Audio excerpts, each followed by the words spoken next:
Selamat pagi anak-anak, selamat bertemu kembali di kelas pembelajaran fisika dan kali ini kita akan membahas mengenai topik yang baru yaitu tentang arus dan tegangan listrik bolak-balik.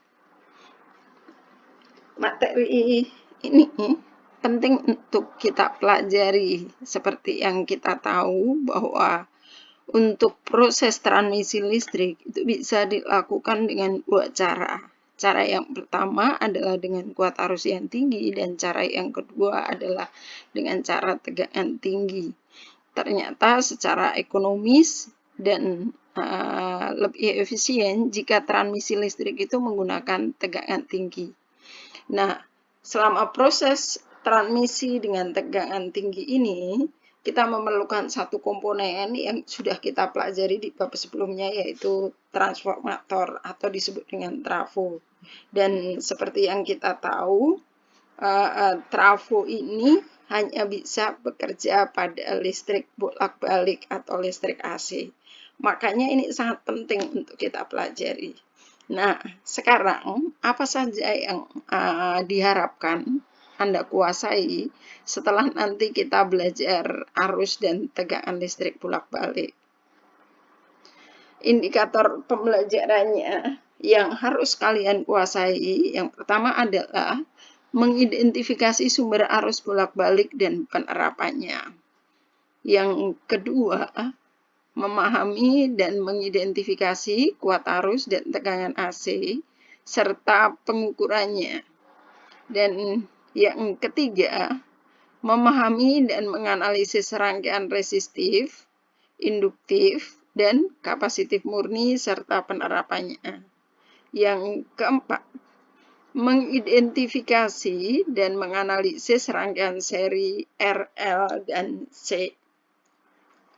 Kemudian yang kelima, memahami dan mengidentifikasi terjadinya resonansi listrik AC.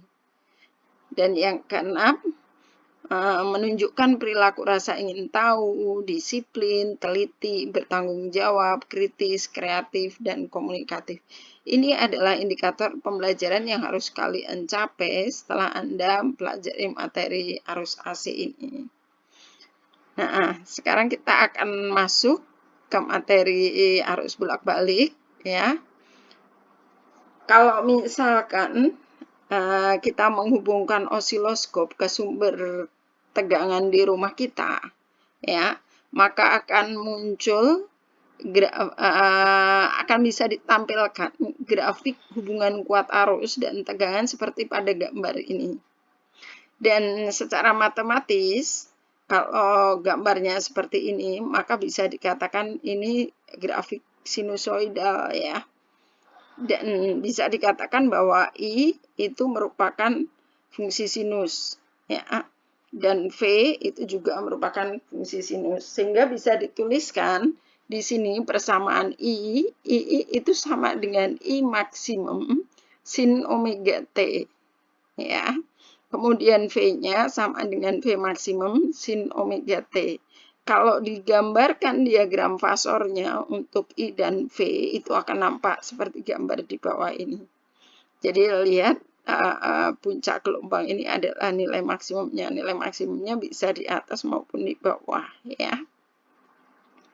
Kemudian di sini pada listrik AC itu kita mengenal ada beberapa besaran. Kalau kemarin di bab pertama kita belajar tentang listrik DC, di situ hanya ada ya kalau kita bicara kuat arus ya kuat arus rata-rata. Kalau kita bicara tegangan ya tegangan rata-rata seperti itu. Tetapi di arus AC, arus dan tegangan AC ini nanti kita akan mempelajari besaran itu ada nilai sesaat, kemudian ada nilai efektif, dan ada nilai maksimum. Nah, kalau dilihat pada grafik ini kalian lihat ini adalah I maksimum. Dan I maksimum ini hanya bisa terbaca pada osiloskop ya. Tentunya kalau kita menggunakan alat ukur, itu yang terbaca juga bukan nilai rata-rata. Kenapa? Karena kalau kita rata, lihat di sini, grafiknya itu grafik sinus. Jadi ada luasan positif, ada luasan negatif. Kalau kita rata, pasti nilainya juga akan sama dengan 0. Nah, di sini makanya dituliskan hubungan antara I efektif dan V efektif. Di sini ada penurunannya ya. Untuk penurunannya nanti kalian sampai dapat hubungan ini bisa kalian lihat di buku kalian ya. Nah, I efektif itu sama dengan I maksimum dibagi akar 2. V efektif pun sama ya. V efektif sama dengan V maksimum dibagi akar 2. Jadi kalian tentunya juga harus bisa mencari jika sebaliknya ya diketahui I efektifnya, kalian harus mencari I maksimumnya, atau diketahui I maksimumnya kalian harus cari I efektifnya, kalian harus bisa ya. Jadi di sini tadi Ibu sudah bilang ada 3 besaran, ada nilai sesaat, kemudian nilai maksimum dan nilai efektif. Nah, untuk yang selanjutnya, alat ukur ya. Alat ukur untuk arus dan tegangan AC itu tentunya juga harus khusus untuk tegangan AC. Kita tidak bisa menggunakan misalkan voltmeter DC untuk mengukur arus AC. Ya. Nah, seperti yang Ibu bilang tadi, nilai maksimum atau nilai puncak itu hanya terbaca pada osiloskop. Sementara kalau pada ampermeter, voltmeter, atau avometer itu tidak akan terbaca nilai maksimum. Yang terbaca pada alat ukur tersebut itu hanya nilai efektifnya. Jadi nanti kalian harus mencermati kalau misalkan tegangan di ujung-ujung hambatan, katakanlah diukur dengan voltmeter, berarti itu adalah nilai efektif. Ya. Jadi meskipun tidak dikatakan di situ nilai efektifnya sekian gitu, tapi kalau terbaca oleh voltmeter, oleh ampermeter, maka itu adalah nilai efektif. Nah, ini sebagai contoh ya. Misalkan ada sebuah hambatan 40 ohm dihubungkan dengan suatu sumber tegangan bolak-balik yang mempunyai nilai tegangan sebagai fungsi waktu yang dinyatakan dengan V sama dengan 20 sin 2 pi T volt. Hitunglah tegangan maksimum dan tegangan efektif. B. Tegangan puncak ke puncak. C. Arus listrik maksimum dan arus efektif. D. Frekuensi anguler. Berarti kalau kita lihat dari soal nomor 1 ini, yang diketahui adalah nilai R-nya, hambatannya ya, 40 ohm. Kemudian ini persamaan V-nya. Nah, yang ditanyakan apa?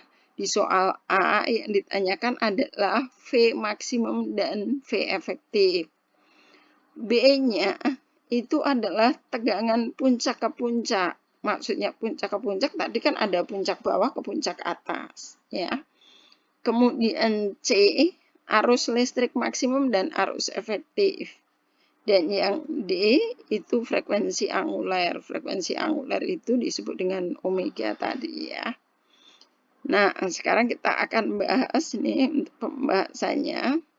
Lihat, tadi diketahui nilai R-nya 40, kemudian nilai V-nya sebagai fungsi sinus ini ya, 20 sin 2 pi T, yang ditanyakan ini. Nah, sekarang persamaan umum dari tegangan, tadi kan V sama dengan V maksimum sin omega T. Sementara diketahui V-nya sama dengan 20 sin 2 pi T. Nah, ini bisa kita analogikan ya. Jadi Vm itu sama dengan 20, lihat di sini. Kemudian omeganya sama dengan 2 pi. Jadi ini sementara untuk jawaban D sudah terjawab, jawaban A juga sudah terjawab untuk nilai maksimumnya. Nilai maksimumnya adalah 20 volt. Sehingga nilai efektifnya bisa kita cari, V efektif itu sama dengan V maksimum dibagi akar 2. Sehingga akan sama dengan 20 per dibagi akar 2, kita rasionalkan sehingga dapat nilainya itu adalah 10 akar 2 volt. Nah, ini adalah nilai efektifnya. Kemudian yang B itu VPP, tegangan puncak ke puncak. Ini ada puncak gelombang, di bawah ini juga ada puncaknya. Jarak dari puncak ke puncak berarti ini akan sama dengan 2 kali V maksimumnya. V maksimumnya 20, berarti VPP-nya 40 volt. Kemudian, karena ini tadi dihubungkan dengan hambatan, maka kita bisa menggunakan hukum Ohm untuk mencari I-nya ya. Karena yang dicari adalah I maksimum, ya berarti V maksimum per R. Kalau I efektif, ya sudah tinggal berarti V efektif per R ya. Jadi nanti hasilnya akan kita lihat ya. I maksimum, V maksimumnya tadi 20. R-nya 20, sehingga I maksimum setengah. Nah, I efektif bisa kita gunakan rumus ini, I maksimum dibagi akar 2. Dapatlah 1/4 akar 2, atau boleh juga langsung ditulis, berarti 10 akar 2 per 40, jawabannya juga akan sama dengan 1/4 akar 2. Kemudian, untuk D-nya tadi sudah langsung ketemu ya. Nah, sekarang untuk contoh soal yang kedua. Sebuah voltmeter digunakan untuk mengukur tegangan pada rangkaian bolak-balik. Angka yang ditunjukkan 220 volt.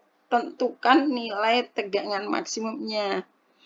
Jadi yang terbaca oleh voltmeter ini itu adalah nilai efektif. Sehingga diketahui V efektifnya 220 volt. Yang ditanyakan adalah V maksimumnya. Sehingga V maksimum sama dengan V efektif kali akar 2. Sama dengan 220 akar 2 volt. Saya kira ini kalian paham ya. Jadi tinggal menganalogikan dengan persamaan V ataupun I. Nah, sekarang kita akan masuk ke materi pada rangkaian resistif, induktif, dan kapasitif murni. Yang akan kita pelajari pertama itu adalah rangkaian resistif murni. Nih, kalau kita hubungkan resistor dengan arus AC, lihat ini gambarnya. Ini adalah simbol arus AC ya. Kalau arus DC kan simbolnya garis panjang pendek seperti pada baterai. Kalau arus AC gambarnya seperti ini. Kemudian tadi I-nya juga sebagai fungsi sinus sama dengan I maksimum sin omega T. Nah, berarti sekarang V di ujung-ujung AB itu kita bisa gunakan hukum Ohm ya yang kita pelajari sebelumnya. V itu sama dengan I kali R.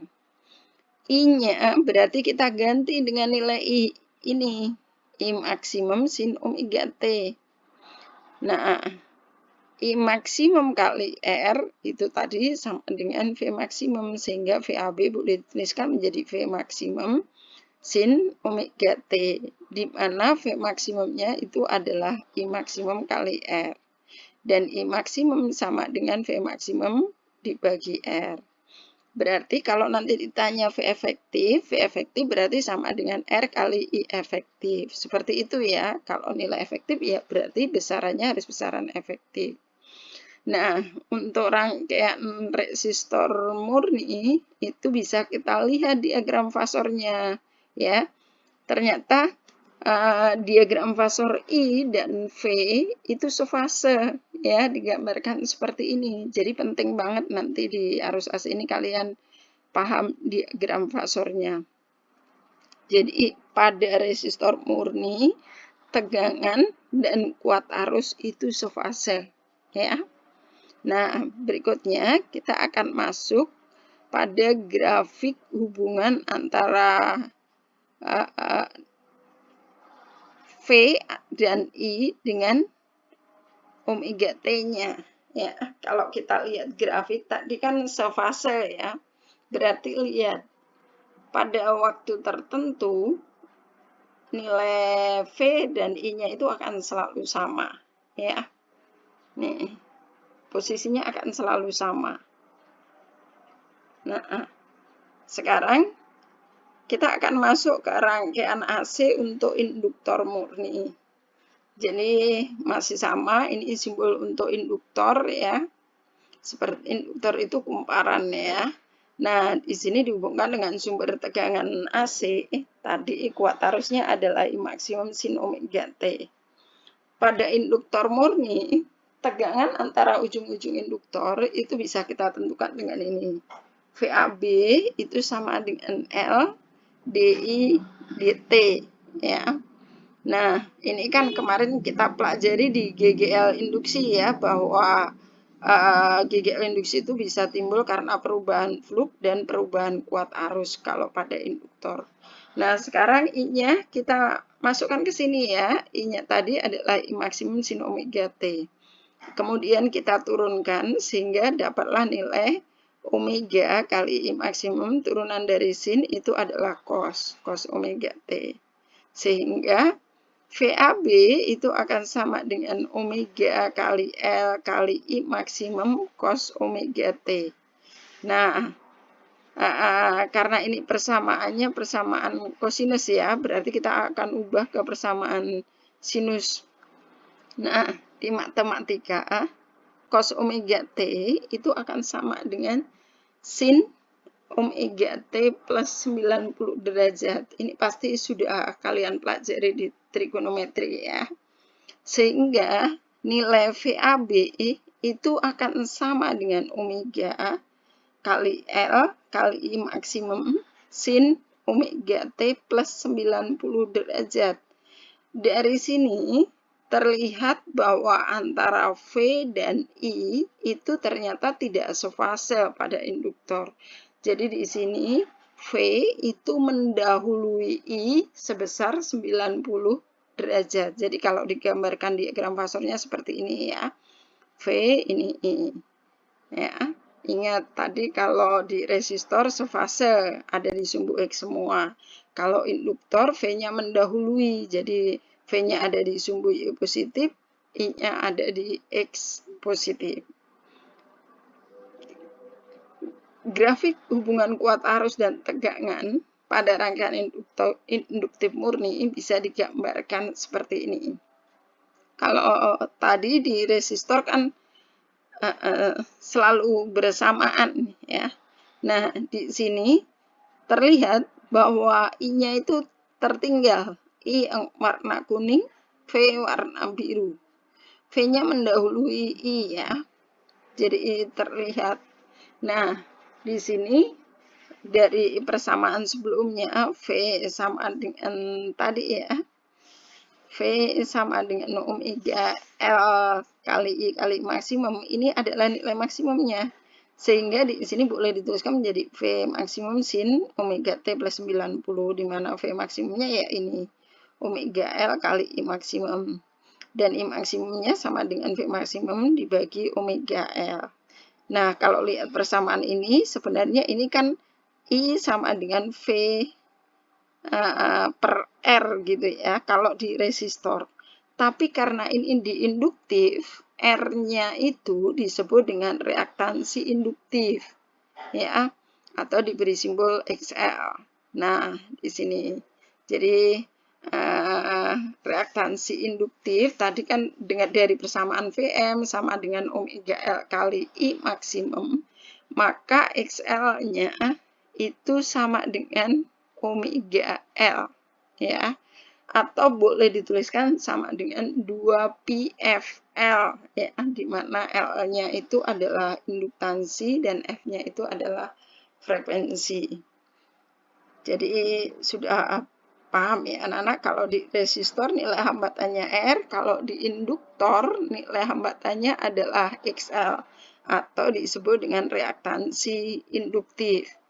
Nah, untuk selanjutnya Ini adalah sifat induktor pada frekuensi mendekati 0 atau pada arus DC. Reaktansi XL sebagai penghambat arus berbanding lurus dengan frekuensi. Untuk frekuensi mendekati 0, XL menjadi 0. Ya, jadi hambatannya menjadi 0. Dan ini menunjukkan bahwa sebuah induktor sama sekali tidak menghambat arus DC. Ya, jadi dia tidak menghambat arus DC. Nah, daya pada rangkaian induktif murni. Daya adalah hasil kali kuat arus dan tegangan.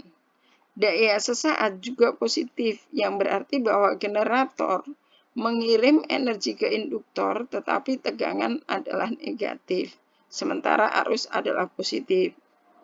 Sehingga daya sesaat sebagai hasil kali keduanya adalah negatif. Selama waktu ini, induktor mengembalikan energinya ke generator. Daya bergantian antara nilai-nilai positif dan negatif untuk suatu selang waktu yang sama. Ya, ini pada rangkaian induktif murni. Yang berikutnya itu adalah pada rangkaian arus bolak-balik untuk kapasitor murni. Ya, di kapasitor murni ini simbol kapasitor itu seringkali tidak seperti ini juga ya, tapi garis yang sama panjang. Jadi sebenarnya ada beberapa jenis kapasitor ya. Kalau seperti ini kapasitor yang memiliki polaritas ya. Ada yang kalau yang sama panjang itu yang tidak memiliki polaritas. Nah, di sini bisa kita lihat ya. Kalau di kapasitor kemarin tentunya kalian sudah tidak asing dengan persamaan Q sama dengan CV ya, yang kalian pelajari ketika belajar di listrik arus statis. Nah, jika kedua ruasnya kita turunkan, maka akan kita dapatkan dQ/dt itu sama dengan dCV dt. Nah, C-nya ini adalah kapasitas kapasitor, jadi nilainya konstan. dQ/dt muatan tiap satuan waktu itu disebut dengan kuat arus. Dan ini tadi C-nya konstan, sehingga bisa kita keluarkan. Sehingga kita dapatkan persamaan I sama dengan C dV dt. Atau boleh kita tuliskan dV itu sama dengan I per C dt. Ya. Nah, di sini untuk mendapatkan V, kita harus mengintegralkan dV-nya. Jadi kedua ruas kita integralkan. Sehingga kita masukkan I-nya. Ya. dV sama dengan seper C, I-nya tadi I maksimum sin omega T dt. Kalau kita integralkan, maka I maksimum sin omega T itu akan sama dengan integral sin itu min cos. Sehingga min I maksimum dibagi omega cos omega T. Nah, kita kan tadi mau menuliskan supaya persamaan V-nya itu dalam fungsi sinus ya. Nah, di trigonometri, min cos omega T itu sama dengan sin omega T min 90 derajat. Ya. Sehingga dari sini kemudian bisa kita substitusikan ke persamaan V-nya. Sehingga kita dapatkan nilai V. Nilai V-nya itu akan menjadi seperti ini. I maksimum dibagi omega C sin omega T min 90 derajat. Jadi terlihat ya di sini diagram fasornya, kalau tadi di induktor V-nya mendahului, di sini justru I-nya yang mendahului dari V-nya. Sehingga kalau digambarkan I itu ada di sumbu X positif dan V-nya ada di sumbu Y negatif. V-nya tertinggal 90 derajat dari I. Nah, kalau dilihat grafiknya seperti ini ya. Jadi sekarang V-nya yang ketinggalan. Lihat nih. Ya, yang garis kuning lebih dulu. I-nya lebih dulu. Jadi nanti kalian juga harus ingat bentuk grafik hubungan kuat arus dan waktunya pada resistor, induktor, dan kapasitor. Nah, di sini berarti nilai V maksimumnya itu adalah I maksimum per omega C. Nah, bisa kita nyatakan nilai I maksimum sama dengan V maksimum dibagi seper omega C. Kalau di resistor hambatannya itu R, kalau di induktor hambatannya XL, kalau di kapasitor itu namanya XC atau reaktansi kapasitif. Sehingga di sini XC-nya sudah langsung terlihat ya, XC sama dengan 1/omega C ya. Nah, di sini XC sama dengan 1/omega C sama dengan 1/2 pi FC. C-nya itu adalah kapasitas kapasitor. Nah, di sini sifat kapasitor pada frekuensi mendekati 0 atau arus DC. Ternyata kapasitor itu sangat menghambat arus searah, sehingga arus searah tidak dapat mengalir melalui kapasitor. Ya, bisa dilihat di sini F-nya ketika mendekati 0, nilai XC-nya itu semakin besar ya. Nah, kemudian daya pada rangkaian kapasitor murni, dayanya adalah 0 dan sebuah kapasitor dalam rangkaian AC sama sekali tidak menggunakan energi. Nah, sekarang kita akan membahas bagaimana jika ketiganya kita rangkai seri sehingga akan ada rangkaian seri RLC ya. Lihat di sini digambar, ini adalah R dan ini L dan ini C. Nanti kalau dikasih tahu L berarti kamu untuk menentukan hambatan totalnya L ini harus kamu ubah dulu ke XL dan bukan diubah ya maksudnya ya. Kalau kita mau mencari hambatan total berarti L itu bukan hambatan tapi induktansi dan C itu kapasitas, sehingga ini kita masih harus mencari XL dan XC. Nah, di sini kalau kita gambarkan diagram fasornya akan nampak seperti ini ya. Tadi VL itu di sumbu Y positif, VC sumbu Y negatif, dan VR di sumbu X ya, X positif. Jadi kalau mau menentukan nilai V totalnya, lihat grafik ini. Nanti ini terkait sifat rangkaian juga ya. Anggap saja misalkan ini VL lebih besar dari VC. Sehingga VL min VC itu nilainya sekian misalkan. Nah, untuk menentukan nilai resultannya V itu berarti ini ya.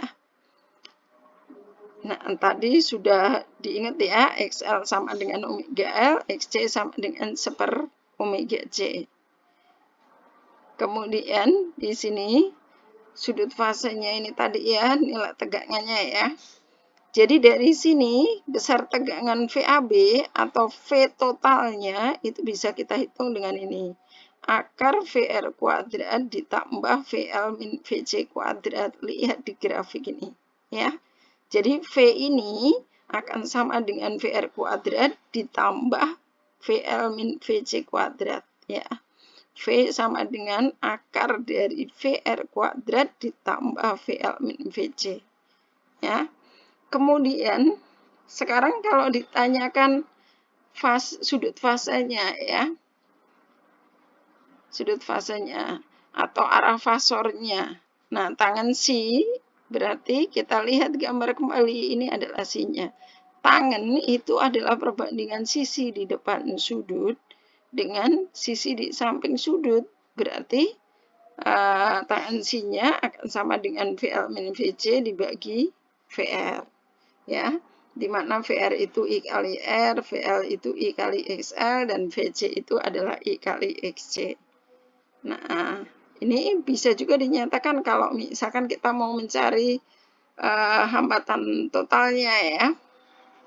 Di sini bisa juga dinyatakan dengan XL min XC per R. Ya.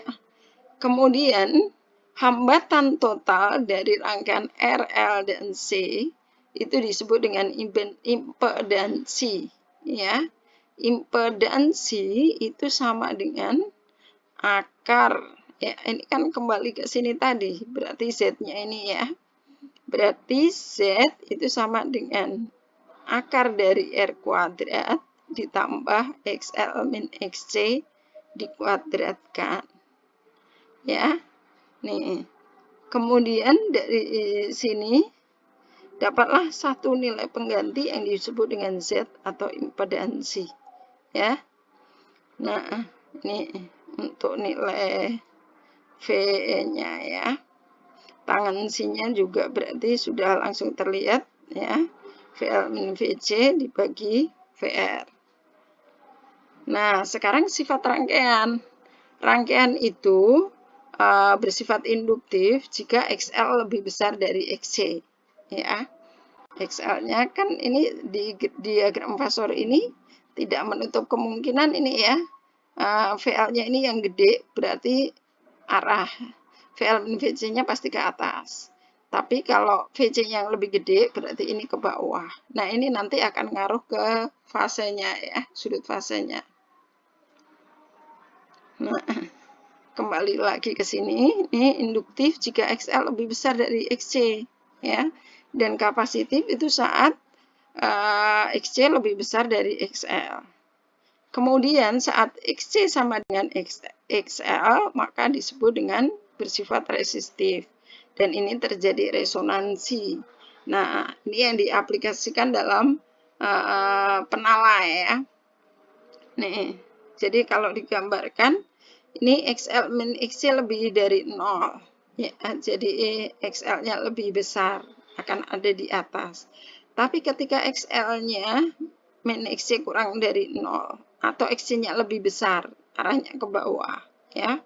Seperti ini. Kemudian ketika XL sama dengan XC, maka C-nya itu akan sama dengan 0, ya. Dan ini terjadi resonansi. Nah, frekuensi resonansinya bisa kita tentukan, kembalikan ke syarat tadi, XL sama dengan XC. Nah, XL itu sama dengan omega kali L, XC sama dengan 1/, omega C. Omega berarti omeganya bisa kita kumpulkan ya, omega kuadrat sama dengan 1/L kali C. Nah, omeganya berarti sama dengan akar 1/LC. Omega itu sama dengan 2πf ya. Berarti kalau F-nya karena kita mau menentukan frekuensi, F sama dengan 1/2π akar 1/LC ya. Jadi kalian nggak harus ingat untuk menghitung frekuensi rumusnya apa, nggak usah. Tapi cukup kembalikan ke syarat XL sama dengan XC. Nah, saat terjadi resonansi bisa kita lihat ya, ternyata impedansinya minimum. Kenapa minimum? Karena XL min XC-nya ini 0 ya. Z kan rumusnya akar dari R kuadrat ditambah XL min XC. Ketika XL min XC-nya 0 berarti kan nilainya minimum, hanya sama dengan R-nya ya. Kemudian kalau R-nya minimum, bagaimana kuat arusnya? Kuat arusnya tentu akan maksimum, kebalikannya ya. Hambatannya kecil berarti kuat arusnya akan besar.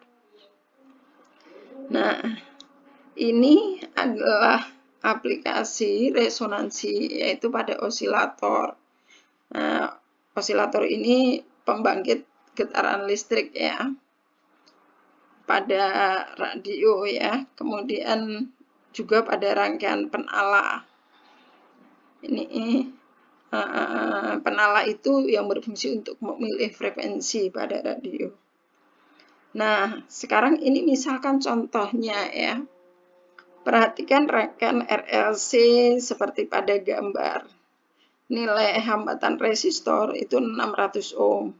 Berarti ini adalah R. Induktansi induktor 2H. Berarti ini adalah L. Kapasitas kapasitor 10 mikrofarad. Ini adalah C. Karena ini mikro, maka harus kita ubah ke farad ya. Kemudian di sini diberitahu nilai V-nya. V-nya sama dengan 100 akar 2 sin 100T. Jadi dari grafik ini saja kita sudah langsung bisa menentukan nilai V maksimumnya dan nilai omeganya ya. Nah, di sini untuk yang A ditanyakan adalah tegangan maksimum, berarti dengan lihat persamaan V kita sudah langsung bisa menentukan V maksimumnya adalah 100 akar 2. Kemudian frekuensi sudutnya berarti adalah omega. Berarti omeganya 100. Kemudian reaktansi induktif berarti XL reaktansi kapasitif XC, kemudian impedansi itu Z, sudut fase itu C, sifat rangkaian, kemudian tegangan efektif, arus efektif, dan tegangan pada masing-masing komponen. Ini pembahasannya ada di sini. Ya, ini diketahui ini tadi V 100 akar 2 sin 100 T, R-nya 600 ohm, L-nya 2 Henry, C-nya 10 mikrofarad, kita ubah ke farad berarti menjadi 10 pangkat min 5 farad. Ini yang ditanyakan.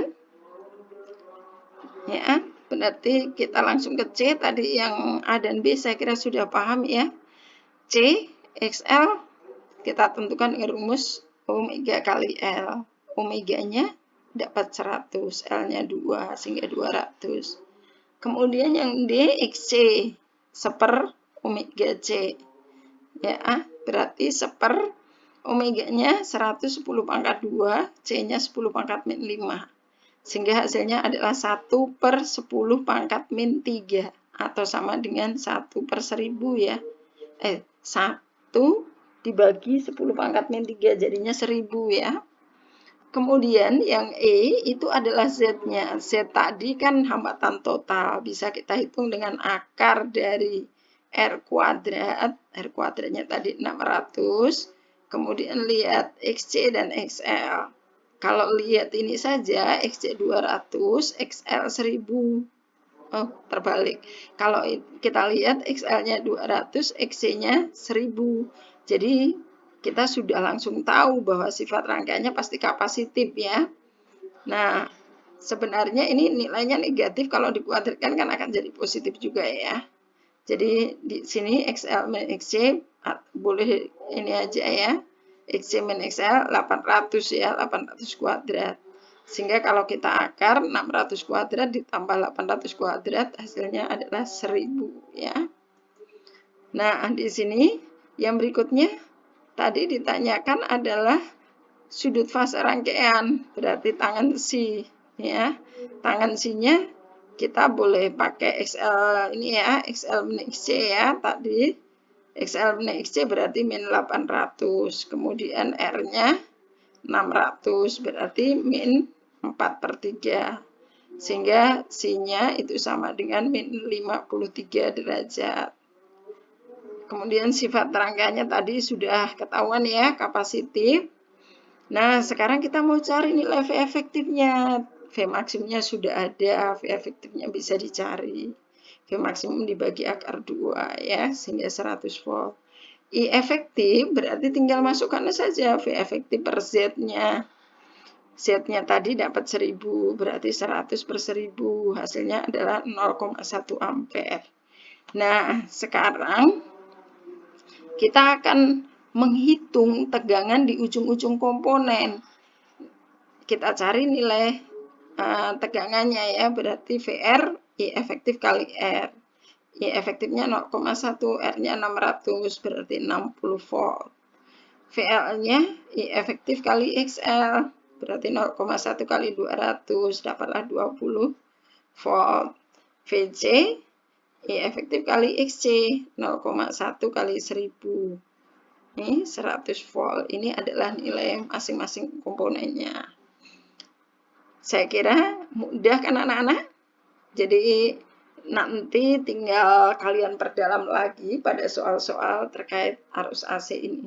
Tapi ingat ya, yang penting konsep-konsepnya kalian ingat ya. Jadi kalian ingat diagram fasornya, kalian ingat grafik hubungan VI dengan T-nya ya, dengan omega T-nya ya.